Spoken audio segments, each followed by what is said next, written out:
नमस्कार मंडळी, आज आपण पुणे जिल्ह्यातील जुन्नर तालुक्यातील लेण्याद्री येथील मंदिर पाहण्यासाठी तसेच लेण्या पाहण्यासाठी अष्टविनायकापैकी एक असणाऱ्या ओझर मार्गे लेण्याद्री येथे जाणार आहोत.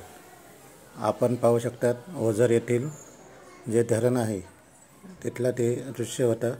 इथून समोर जो आपणास दिसत आहे तो आहे लेण्याद्री किंवा गिरिजात्मक डोंगर. तर लेण्याद्री म्हणजे स्थापत्य व आध्यात्मिकचं चमत्कारच समजावं लागेल. हे ठिकाण केवळ भक्तीचे ठिकाण नाही तर भारताच्या समृद्ध सांस्कृतिक वारशाचे, इतिहासाचे व कलात्मक भव्यतेचे प्रमाण आहे. आपण पुढे पाहू शकता आमचे छोटे सरकार हे सुद्धा चालत पायऱ्या चढत आहेत. ते जरी छोटे असले तरी स्वतःच्या बळावर चालण्याची त्यांचा प्रयत्न आहे. लेण्याद्री गडावर जाताना जवळपास 307 पायऱ्या लागतात.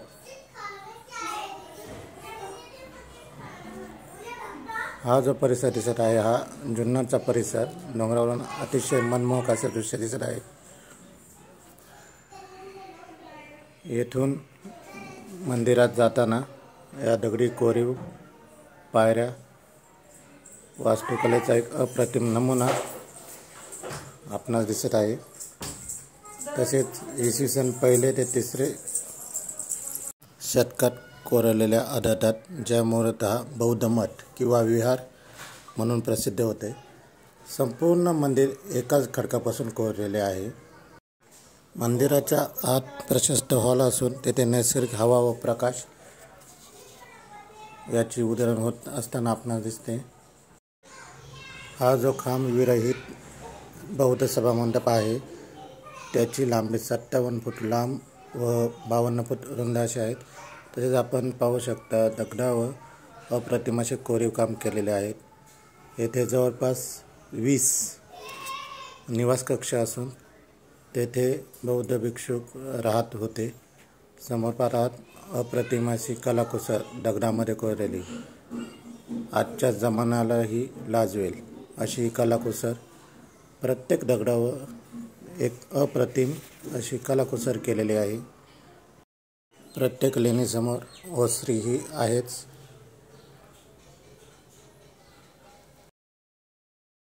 आता आपण 6व्या लेण्यातील चैत्यविहार पाहत आहोत. हे चैत्यविहार अजिंठा वेरूळ लेणी येथील 9व्या लेण्याशी मिळते जुळते आहे. चैत्यगृहात 5 खांबांच्या दुतर्फा रांगा आहेत. हे खांब इसवी सन पूर्व 90 ते इसवी सन 300 या सातकर्णी कालखंडातील आहेत. अष्टकोनी खांबांच्या तळाशी तळखड्यावर टोकाशी जलकुंभाची प्रतिमा आहे. जलकुंभाच्या वरच्या भागात चक्रावर वाघ, सिंह, हत्ती यांच्या शिल्पाकृती आहेत आणि त्याही खूप हुबेहूब अशा कोरलेल्या आहेत. छताला अर्धगोलाकार लाकूड सदृश कमानी कोरलेल्या आहेत. तुम्ही पाहू शकता खूप सुंदर अशी कलाकुसर येथे केलेली आहे. तसेच पुढे उजव्या हाताला वर जाताना आतमध्ये खूप सुंदर असे ध्यानधारणा करण्यासाठी लेणी कोरलेल्या आहेत. येथील जागा ही मुबलक प्रमाणात असून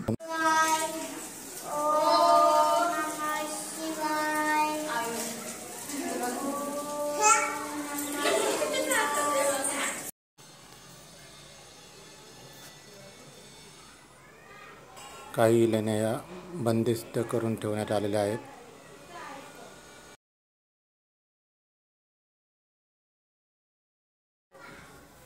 पुढील लेण्या खूपच सुंदर अशा असून संपूर्ण लेणीमध्ये प्रकाश व हवा खेळती राहील याची काळजी घेण्यात आली आहे. तसेच खिडकीचाही वापर केलेला आहे जेणेकरून या लेण्यातील हवा त्या लेण्यामध्ये आरामात जाता यावी व वातावरण प्रसन्न राहिले जाईल. सर्व लेण्या या उत्कृष्टपणे कोरलेल्या असून खूपच मनमोहक अशा दिसतात. येथून बाहेर प्रत्यक्षाने जुन्नर तालुक्याचं वैभव आपल्यासमोर दिसून येते. बाहेरून पाहिले असता लेण्यांची भव्यता व सुंदरता आपणास दिसून येते. कड्यावरून पडणारे पाणी व्यवस्थित वाहून जाण्यासाठी योग्य ती काळजी घेण्यात आलेली आहे, जेणेकरून लेण्यांना काहीही त्रास होणार नाही. पश्चिमेकडे जर आपण चालत गेलो तर पुढे आपणास वानरांची टोळी भेटते. लेण्याच्या पश्चिमेकडील बाजूने ही माकडे येण्यास सुरुवात झाली. 11 वाजण्याच्या सुमारास ही माकडे मंदिराकडे आली. आपल्याला जर माकडांची भीती वाटत असेल तर सकाळी 10 वाजेच्या आत लेण्याचे दर्शन घेऊन आपण खाली गेले तर उत्तम.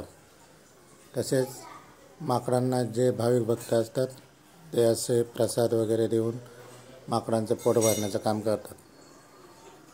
अशा प्रकारे भव्य दिव्य असा लेण्याद्री आपल्यासमोर दिसत आहे